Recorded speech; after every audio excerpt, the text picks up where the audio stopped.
un inconveniente, le pido me lo haga saber. Y bueno, pues les agradezco muchísimo su presencia. Nuevamente le agradezco al maestro Genaro Elian Herrera su participación en este evento. El maestro es egresado de la Universidad Autónoma de Ciudad Juárez de la carrera de mecatrónica. Él realizó una estancia en la Universidad de Sao Paulo que resultó en una publicación y presentación de un artículo en el Congreso Nacional de Ingeniería Mecánica enfocado en algoritmos de visión para vehículos autónomos. Posteriormente, se integró a National Instrument, donde se desempeñó como ingeniero de aplicaciones, consultor y actualmente se desempeña como gerente de cuentas para el mercado de semiconductores. Él cuenta con una maestría en administración de negocios con especialidad en finanzas. Y bueno, aquí me puso una postdata, ¿verdad? Me dice que también lo mencionara como el autor de Física Sangrienta y Física para Fresas, que Ajá. eran, eran unos panfletos que en algún momento compartía. Él fue mucho tiempo, ha sido entrenador de la Olimpiada de Física y tenía una forma muy peculiar de enseñar problemas. Siempre decía, ¿de qué libro quieren? ¿Física para Fresas o Física Sangrienta? ¿No? Entonces siempre escogía la modalidad apropiada dependiendo del perfil de los estudiantes. Y bueno, pues en este momento le agradezco nuevamente su asistencia a ustedes, a todos los estudiantes que nos acompañan y al maestro Herrera. Y pues muchísimas gracias, es todo suyo el micrófono y la cámara. Muchas Una, gracias. una Ujú. observación, una observación. Todo el mundo Sí, está ahorita en silencio. ok. No sé, eso depende mucho del conferencista. Podemos activar los micrófonos de todos para que si alguien tiene una duda, en el momento en que la tenga, levante la mano o hasta el final. Mejor lo dejamos al final. Muy bien, perfecto. Muy bien. Bueno, pues excelente. Pues muchas gracias. Es un honor estar con ustedes el día de hoy. Como lo comentó la doctora, yo fui también estudiante de la Universidad Autónoma de Ciudad Juárez hace ya algunos años y para mí me da mucho gusto estar con ustedes compartiéndoles un poco de esta experiencia que he ganado en la industria.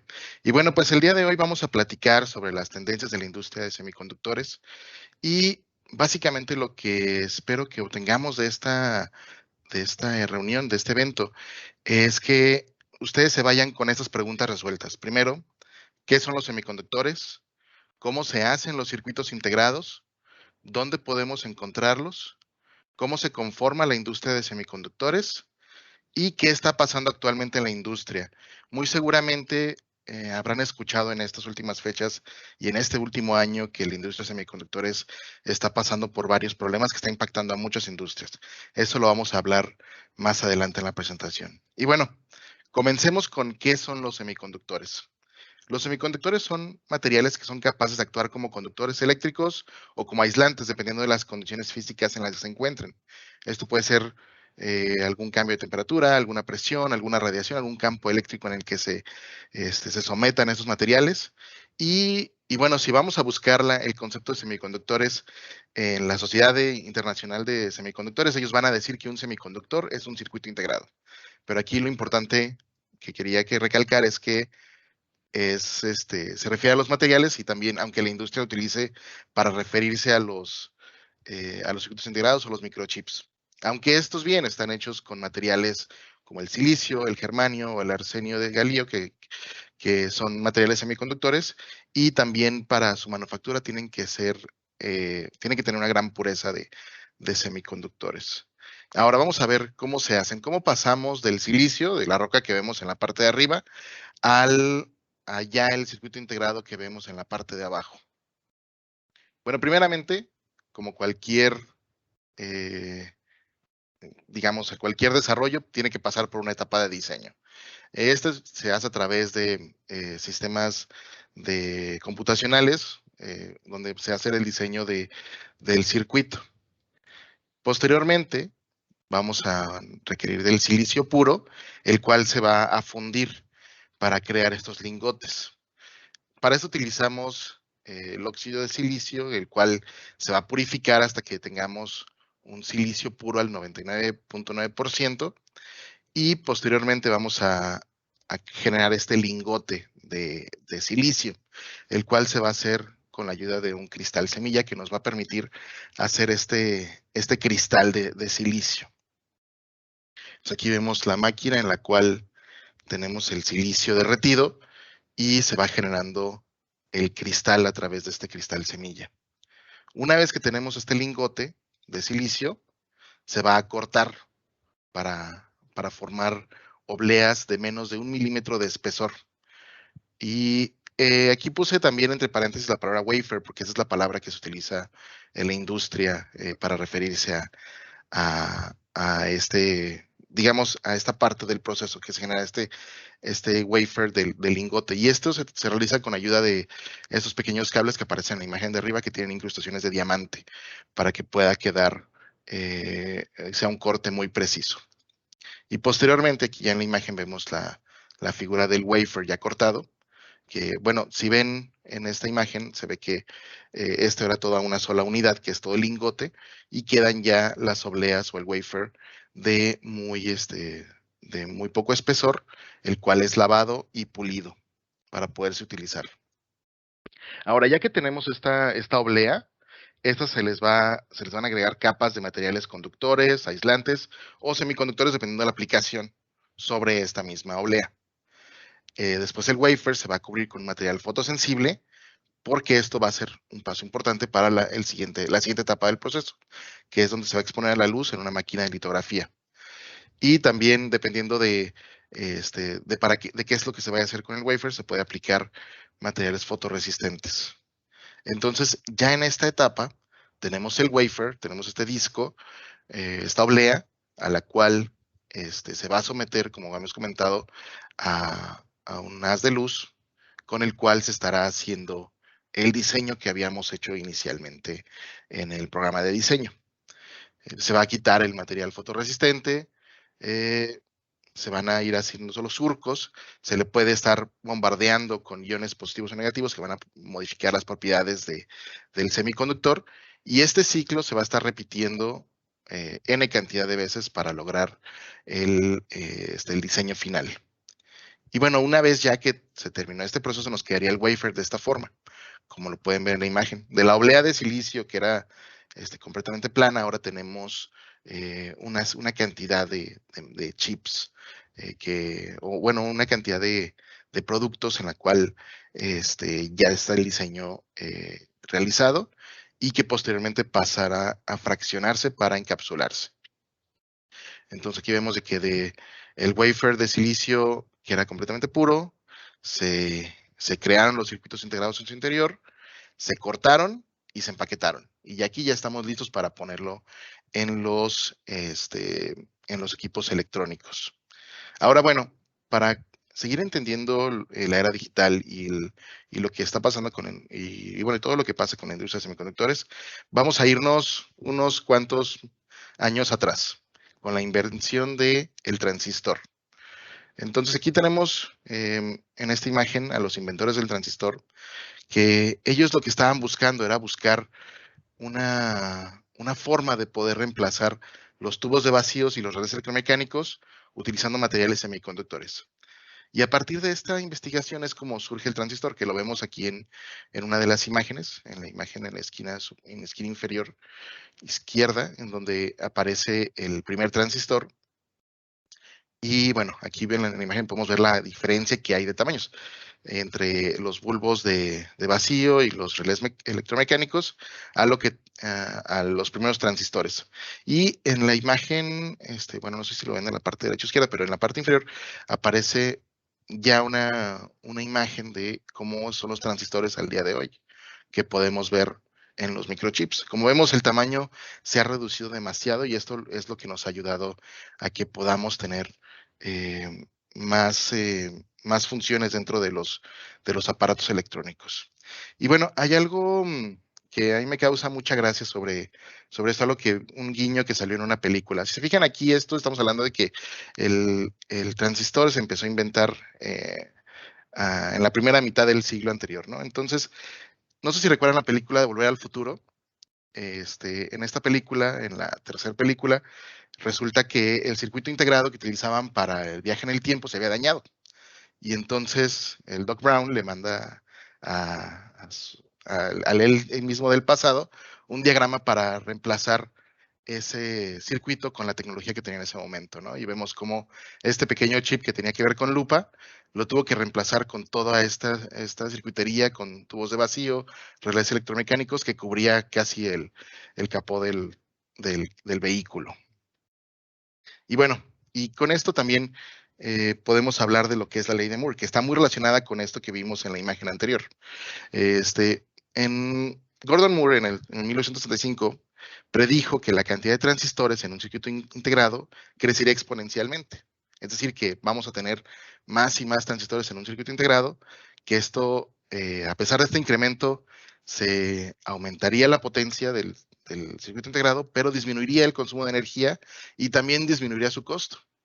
Entonces podemos ver aquí en la imagen el primer circuito integrado que tenemos, que pues vaya, es de un tamaño considerable comparado con los circuitos que tenemos actualmente en las aplicaciones de semiconductores. Y bueno, si este avance que hubo en la industria de los semiconductores se pudiera, que pudiera verse de la misma manera en la industria automotriz, estaríamos hablando de que en este momento tendríamos vehículos que podrían viajar a 300,000 millas por hora, tener un rendimiento de 2,000 millas por galón y costarían solamente 4 centavos. Esto es para darles una referencia de cuánto ha avanzado la industria de los semiconductores y cómo ha progresado. Y si esto lo ejemplificáramos con los avances que hubiéramos tenido en la industria automotriz, ¿cómo se vería? Esto solamente para darles una idea del gran cambio que hemos tenido en los últimos años. Y bueno, también, como hemos comentado, esta miniaturización de la tecnología y esto de hacerlo más eficiente, nos ha permitido que podamos tener todo ese tipo de equipamiento que vemos en una de las imágenes, que esta es una imagen de los 80s donde teníamos el Walkman, teníamos un radio, teníamos un teléfono, una cámara de video y todo eso, 20 años después ya lo tenemos en el bolsillo. Y esto se espera que siga avanzando con nuevas tecnologías. Ahora, ¿cómo lo vemos nosotros en nuestro celular? Esta imagen de arriba es la tablilla es el interior de un Samsung Galaxy S7 Edge. Aquí podemos ver que tiene varios componentes y que son de distintos fabricantes. O sea, es decir, Samsung necesita de varias empresas y cada empresa se dedica a sus propias áreas para poder darnos esta sinergia de tecnología. Entonces podemos ver aquí cómo en esta pequeña imagen tenemos el micrófono, que es muy pequeño, el módulo de Wi-Fi, un barómetro, los acelerómetros, etcétera, ¿no? Y bueno, y con esto vamos a saltar a cómo funciona la industria de semiconductores. Ya conocemos qué son, cómo se manufacturan, cómo han evolucionado en la historia y dónde los podemos encontrar. Ahora vamos a conocer, esto es lo que conocemos de los semiconductores, ahora vamos a ver qué es lo que pasa en la industria, qué es lo que, o sea, cómo está conformada la industria de los semiconductores. Entonces, estas empresas se pueden dividir en 4 formas de verlas. Pueden ser Integrated Base Manufacturers, que son empresas que hacen todo el proceso, es decir, desde la diseño, manufactura y empaquetado.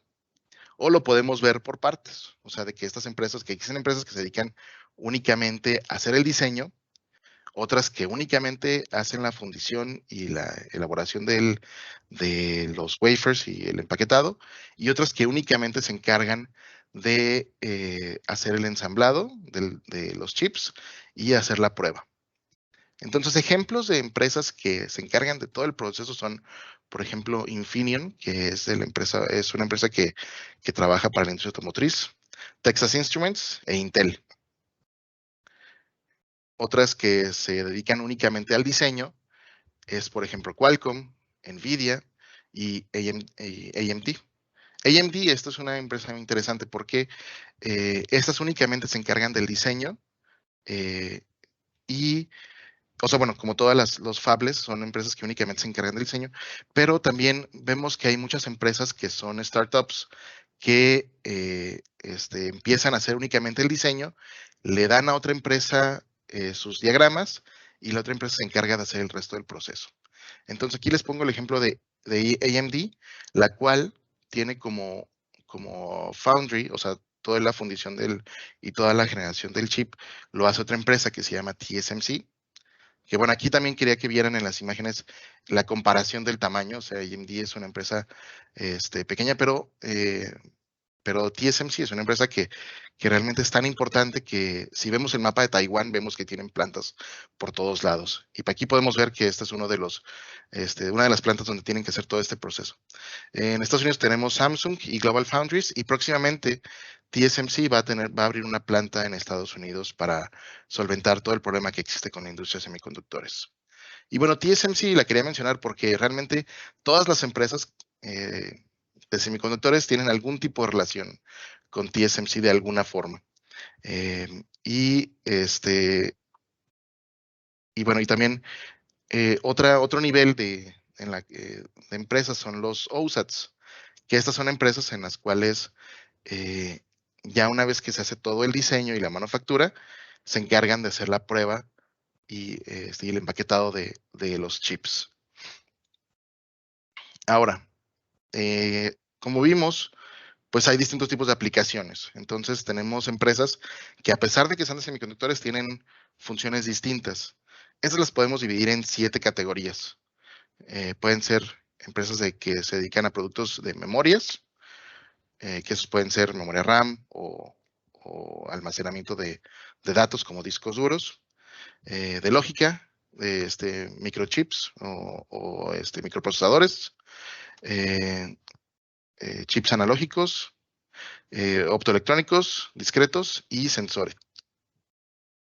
Y bueno, en la industria realmente la gran mayoría de las ventas de semiconductores están enfocadas en esas primeras 4 áreas, que son los chips de memoria, los chips de almacenamiento de datos, de microprocesadores y de sensores analógicos. Entonces vamos a platicar muy brevemente de qué es cada uno de estos. Los de memoria se pueden dividir en memoria RAM y en sistemas de almacenamiento como discos duros. Estos realmente son productos que son muy sencillos de elaborar y por lo tanto son considerados como un commodity. Es decir, es difícil que puedas tener una memoria RAM que tenga un valor agregado que no tenga la memoria RAM de otro fabricante. Entonces el hecho de que estas empresas no tengan como un valor agregado específico hace que la industria pues no tenga caso que hayan muchas empresas. Por eso hay un cierto, digamos, como oligopolio, se podría decir, en la cual hay pocas empresas que se encargan de esto. Y realmente el diferenciador entre una empresa y otra va a ser la eficiencia con la cual producen sus productos. Igual lo vimos con los sistemas de almacenamiento de datos. Ahora, los circuitos integrados analógicos, esto nos permite que exista una comunicación entre el mundo físico y con el mundo digital.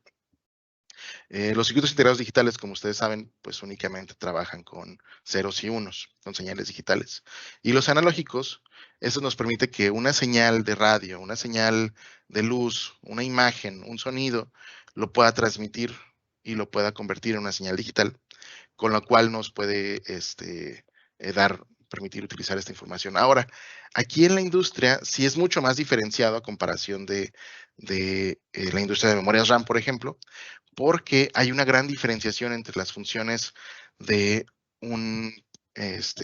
de una aplicación analógica a otra, ¿no? No es lo mismo un motor eléctrico a un chip para escuchar música, ¿no? Entonces, por eso aquí vemos que el mercado realmente está distribuido en muchas empresas distintas.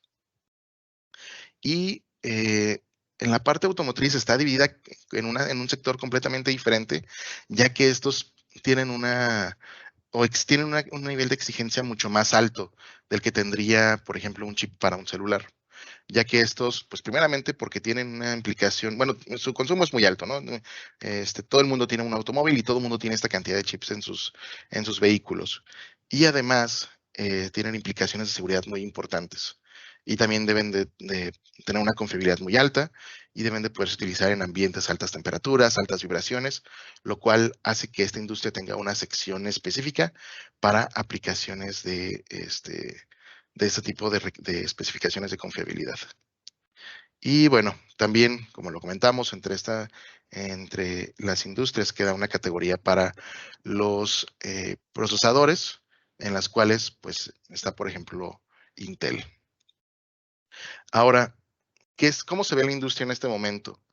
estamos viendo que hay una gran importancia, está tomando una gran importancia este tipo de segmentos de semiconductores, y una de las que se ve con mayor crecimiento en los próximos años es el de sensores o MEMS. También la UACJ tiene un laboratorio de MEMS muy interesante. Si tienen oportunidad, les invito a que se den una vuelta para conocerlo y que entiendan mejor de estas aplicaciones. Y la industria, en este momento, lo que más le preocupa es la parte de la situación, los problemas geopolíticos, problemas de trade agreements. Y, por ejemplo, incluso en estas, el día de ayer estaba viendo que hay un poco de tensión entre China y Taiwán. Y como les comenté hace un momento, TSMC es la empresa más importante de semiconductores que está localizada en Taiwán, y eso está haciendo que Estados Unidos quiera invertir más en semiconductores en este momento para no tener que depender de una empresa que se encuentra en una zona que puede estar en que pueda estar en un lugar donde haya tensiones geopolíticas.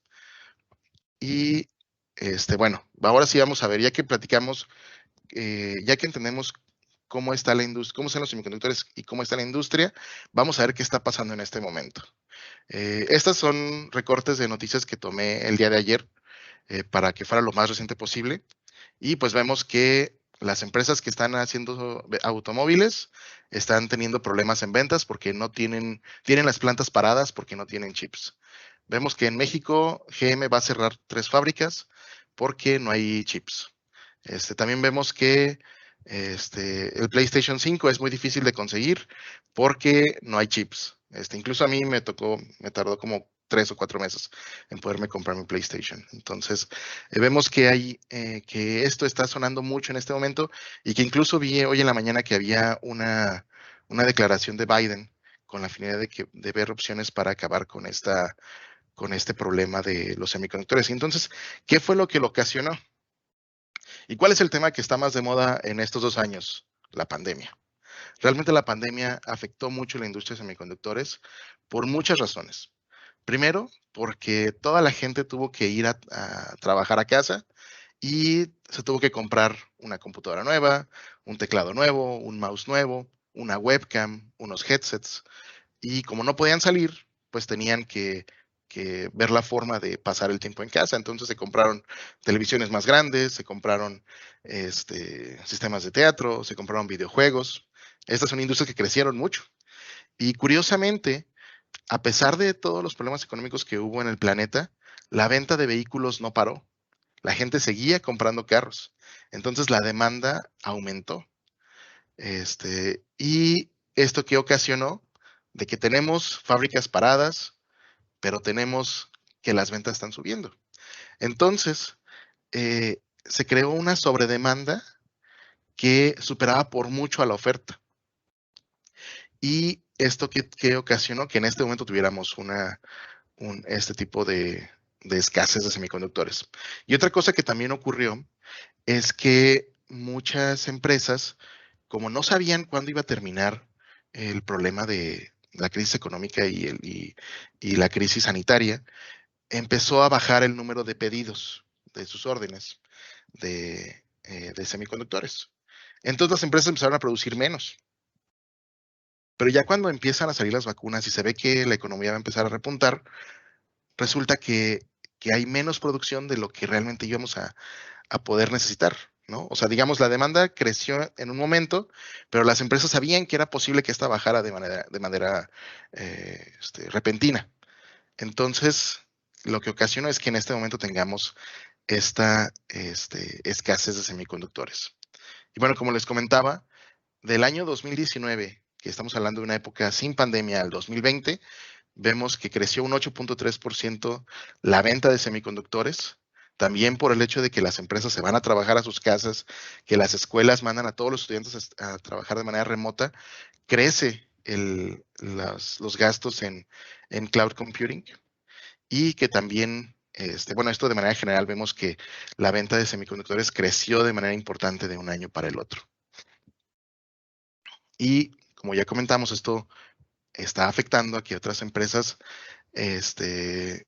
otras industrias como la automotriz tenga recortes en sus ganancias porque no tienen semiconductores y no pueden vender. Y esto también es algo interesante, el tema de la cadena de suministros.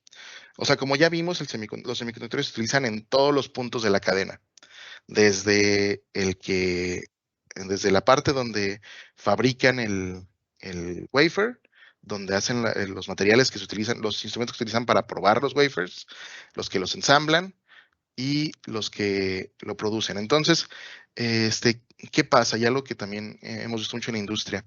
Como esto de los semiconductores afectó a todas las empresas, no podemos tan fácilmente invertir en nuevas empresas de semiconductores porque no tienen las herramientas, porque como hay escasez de semiconductores, no podemos crear más, no podemos alimentar a la cadena de suministros. Entonces, esto es lo que ha creado este problema tan grande que hemos tenido en la industria y por lo cual estamos viendo los problemas en los periódicos a diario. Y bueno, y también algo que les comentaba como una solución que se busca para poder resolver este problema son estas grandes inversiones, que por ejemplo TSMC va a invertir 12 billones para hacer una planta aquí en Phoenix. Y lo mismo está pasando con Samsung y con Intel. Y bueno, entonces, hasta este punto, ¿cómo vamos? Creo que ya podemos pasar a las preguntas y respuestas. Lo que vimos es cómo se hacen los semiconductores, qué son, cómo se hacen los circuitos integrados, dónde podemos encontrarlos, cómo se conforma la industria y qué está pasando actualmente. Entonces, si gustan, podemos pasar a las preguntas.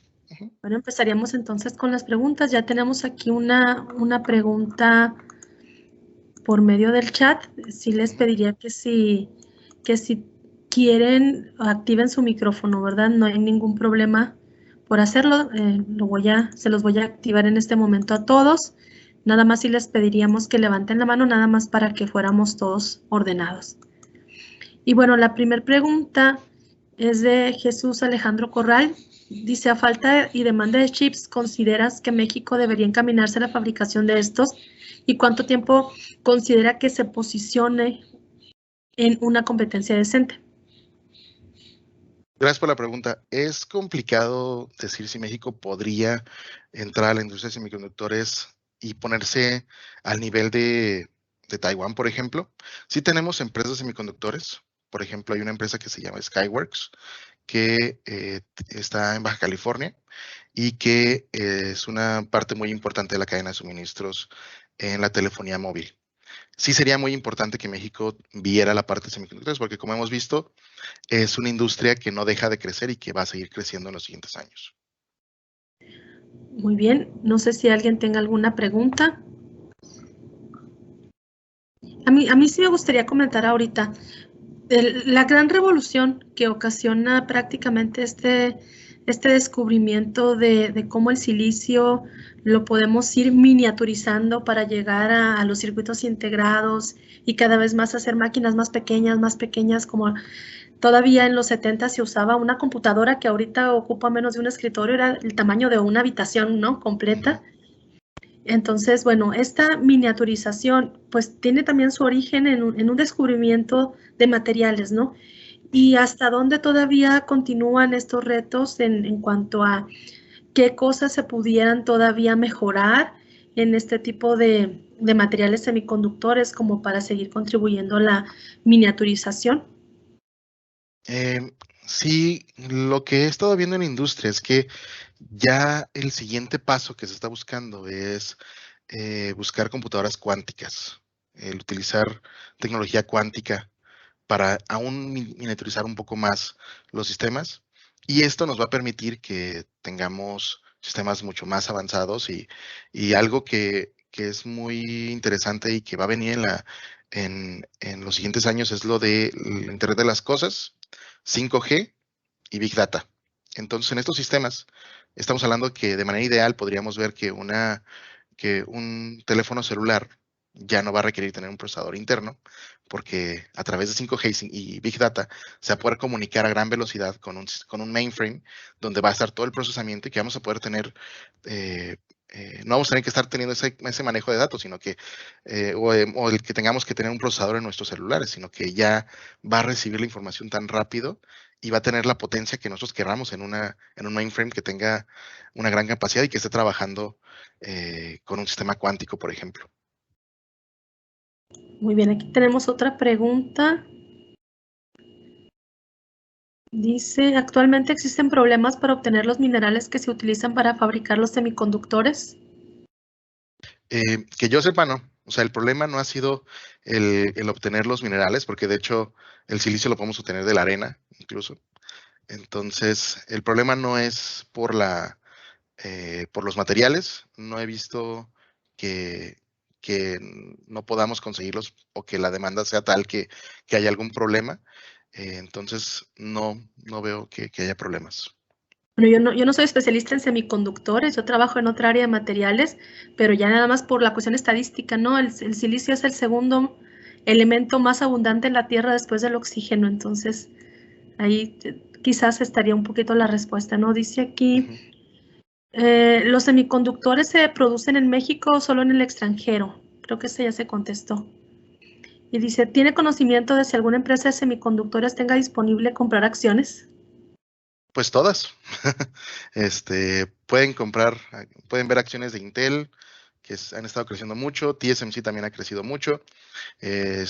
Mi recomendación sería que, bueno, sería muy, muy irresponsable darles una recomendación para compra de acciones, pero que vean todo el mercado. Realmente está moviéndose de manera muy interesante.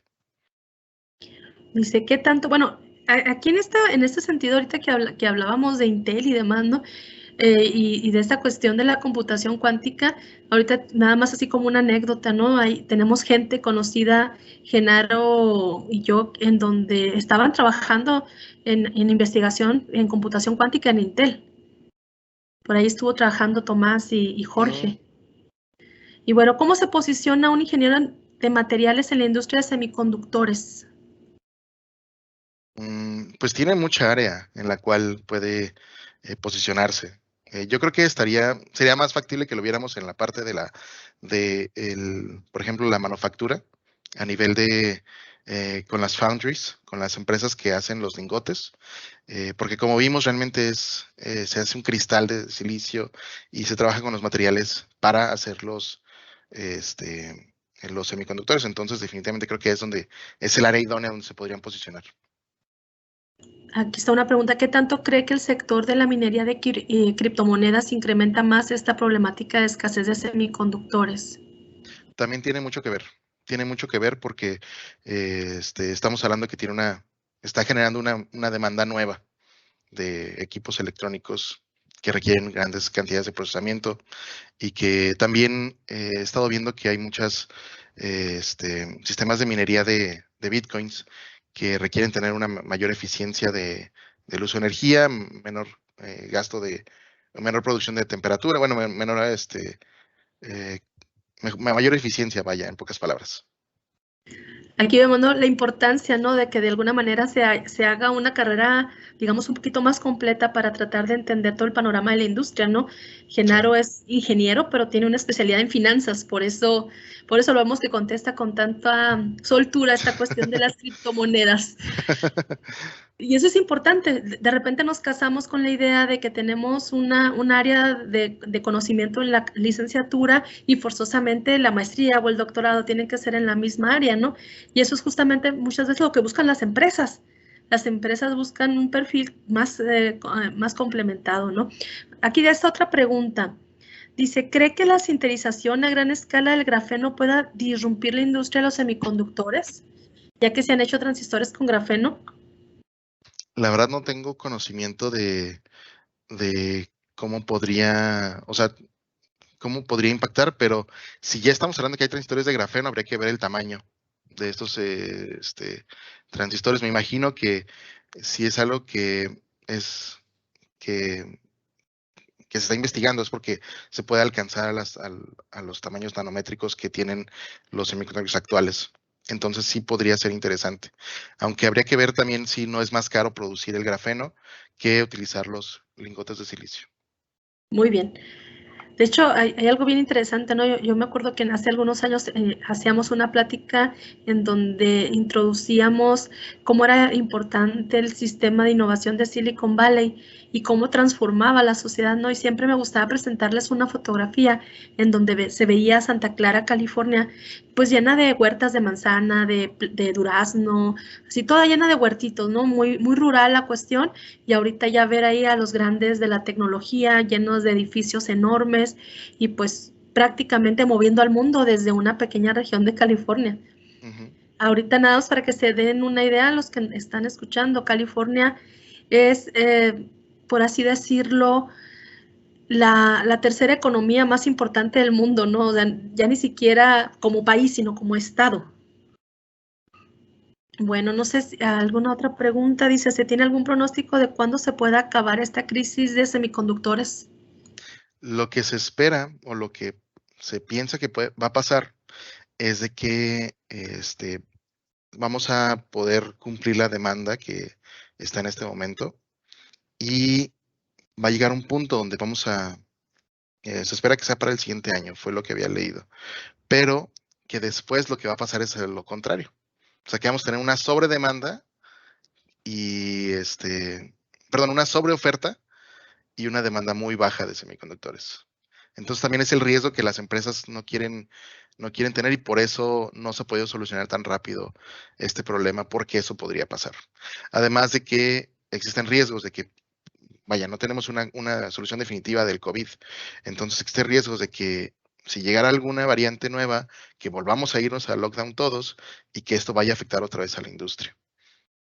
Entonces, la respuesta es de que no hay un pronóstico claro. Se espera que para el siguiente año, pero es difícil todavía precisarlo. Sí, sí, hago nada más una corrección. Dije que la segunda economía no es la séptima economía, pero sí como estado, o sea, Ujú. compite contra países, California. Bueno, no sé si hay alguna otra pregunta. Acuérdense que pueden usar su micrófono, nada más levanten su manita, la manita electrónica, y con mucho gusto aquí los escuchamos.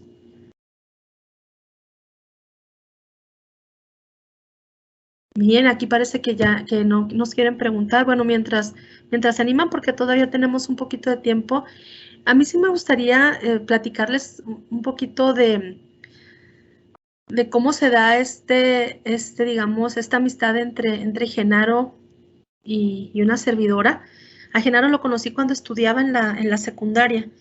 Era conocido como digamos, el niño maravilla, ¿no? Porque fue el primer estudiante de la Olimpiada de Física que llegó y empezó a ganarles a los de prepa, ¿no? Entonces, él compitió representando al estado, no recuerdo si 2 o 3 ocasiones, Genaro.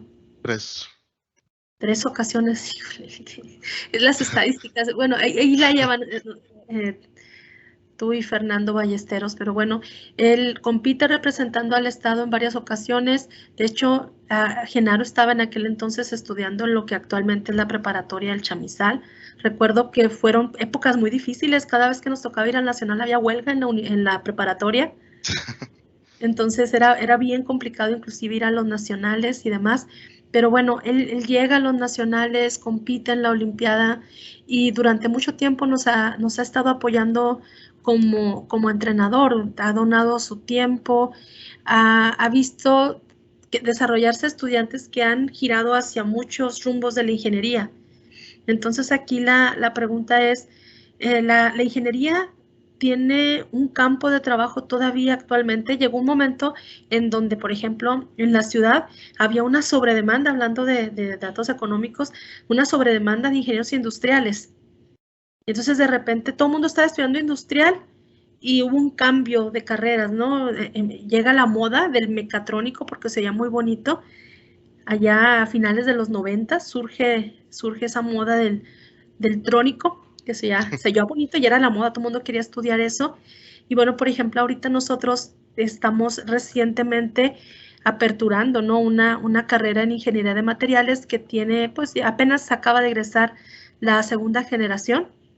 Entonces, ¿cómo se ve el campo de trabajo para ingenieros en materiales, ingenieros mecatrónicos? ¿Sigue la expectativa del crecimiento industrial y de la ciudad dando cabida para los estudiantes de ingeniería? Sí, definitivamente. Y algo que es también importante es el entender la parte de ser multidisciplinario, que esto creo que era lo atractivo de la ingeniería mecatrónica en su momento, que uno como ingeniero mecatrónico podía desempeñarse como electrónico, como mecánico, como de automatización, de procesos. eh, y en este momento creo que, bueno, vamos a necesitar y como país que haya más ingenieros y creo que hay una gran oferta para ingenieros de todas las áreas y en la parte de materiales creo que es algo fundamental, como lo estamos viendo, incluso con lo que acabamos de presentar con la industria de semiconductores. Vemos que los nuevos avances se van a dar a través del descubrimiento de nuevas tecnologías o nuevas herramientas para poder hacer los sistemas más eficientes, hacerlos más ligeros, hacerlos más económicos, hacerlos más resistentes, entonces, o que tengan mayores capacidades. Entonces, definitivamente hay grandes áreas de oportunidad para los ingenieros de materiales, tanto en la ciudad como fuera de la ciudad. ¿Y qué recomendaciones habría, por ejemplo, para ellos? O sea, ¿cómo lograr? Ya estoy estudiando, por ejemplo, ingeniería de materiales. ¿Cómo le hago para complementarme, para hacerme dentro de mi currículum, dentro de mi espacio como estudiante, esa cuestión de multidisciplinariedad? Que además, déjenme decirles que Genaro también tenía ese tipo de habilidades, ¿no? O sea, yo me acuerdo que muchas veces me decía, no, lo siento, hoy no puedo dar entrenamiento porque tengo un curso de cine. Sí, sí, pero ¿por qué está haciendo cine? Si tiene que ponerse a estudiar ciencias, ¿no? Pero bueno, se está esta cuestión de acercarse a las humanidades, de acercarse a otras áreas. Entonces, ¿cómo hacerle para que los estudiantes se complementen sabiendo que pues se tienen que divertir, tienen que tener tiempo para su familia, para descansar, pero además para la escuela, ¿verdad? O sea, ¿qué recomendaciones habría para ampliar el currículum y que realmente su empleabilidad crezca? Eh, bueno, mi recomendación sería que además de que se enfoquen en las partes de ciencias, vean también un área de negocios, vean una parte de cómo impacta lo que están haciendo a las empresas con las que van a trabajar. Y eso les puede servir hasta hasta en una entrevista de trabajo, de que ustedes llegan a una empresa y dicen, tengo estas habilidades y creo que tú las puedes aplicar de esta forma y tú las puedes comercializar de esta forma. Que a final de cuentas las empresas como se mueven es a través del dinero. Entonces, si la empresa ve cómo monetizar y ustedes entienden cómo hacerlo y se lo pueden expresar a las empresas, esto les puede ayudar y les puede dar muchos puntos para moverse en su carrera.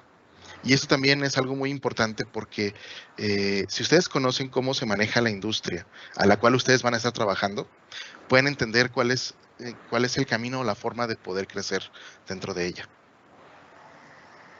Y una pregunta más, aprovechando que tengo aquí muchos estudiantes que todavía no egresan o recién egresados.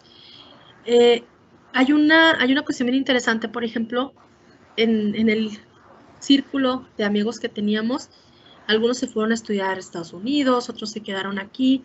¿Hay una diferencia real en cuanto a competitividad por estudiar en Estados Unidos o estudiar en México? O sea, ¿realmente se vuelve más competitivo alguien que se va al extranjero? Em, es una pregunta difícil. O sea, sí recomendaría que tuvieran ese tipo de experiencias internacionales. Yo, además de irme a Brasil, como lo hemos comentado al principio, estuve en Francia también realizando estudios y esto nos ayuda a cambiar el panorama, a entender otras perspectivas y eso los va a ayudar a ser más competitivos. O sea, no es tanto por el hecho de que necesitan estar en una universidad de Estados Unidos para poder crecer, sino el tener esa variedad de ideas y esa diversidad de conocimientos lo que les va a permitir crecer profesionalmente. Y según recuerdo fue a través de los programas internacionales, ¿no? De la universidad que Así es. fuiste a Francia. Y después Ujú. regresó y para completar ahí para los chicles daba clases de francés. Sí, así es. Bien, o sea, se volvió algo así bien completo. Bueno, no sé si hay alguna otra pregunta. ¿Algo más que quieran preguntar? Animarlos pues, a que se unan a los programas internacionales, animarlos a que complementen su educación y desde luego a que continúen con su carrera. Y pues bueno, parece ser que ya no hay más preguntas, entonces pues no me queda más que agradecerte, Genaro, a nombre de la Universidad Autónoma de Ciudad Juárez, del Instituto de Ingeniería y Tecnología y desde luego de la Coordinación de Ingeniería de Materiales, que nos hayas apoyado con esta conferencia. Sabemos que estás desde la empresa trabajando ahorita Sí, y que hay sin tiempo para apoyarnos, así es que un saludo a todos los empleados de National Instrument. muchas Ya se gracias. incorporan en unos minutos más por ahí, Genaro, a trabajar con ustedes. Y pues bueno, Muchísimas gracias a todos por su presencia el día de hoy. Con esta conferencia termina la participación de la carrera de Ingeniería en Materiales en la Semana de Ingeniería. Creo que lo cerramos con broche de oro. A mí me gustó muchísimo ver todo este panorama. Yo, la verdad, cuando me puse a meditar sobre esta cuestión de los semiconductores fue justamente hace como 2 meses cuando quería comprar una computadora y la oferta de computadoras no era igual que la del año pasado. O sea, batallé muchísimo para tratar de conseguir una computadora con las mismas cualidades de la del año anterior. Decía yo, pero ¿por qué subieron tanto? No, pues por los semiconductores, ¿no? Era una pequeña fracción, ¿no?, del problema. Y bueno, no me queda más que agradecer otra vez y esperemos contar con su apoyo, con su asistencia en el ciclo de conferencias de materiales que tenemos a lo largo del semestre. Genaro, ojalá que pronto volvamos a tener tiempo para la Olimpiada. Los alumnos extrañan la física sangrienta por ahí, la física para fresas. Entonces, pues bueno, muchísimas gracias a todos y nos vemos próximamente. Cuídense. Muchas gracias y a sigan todos. disfrutando las conferencias de los demás programas. Gracias, hasta luego.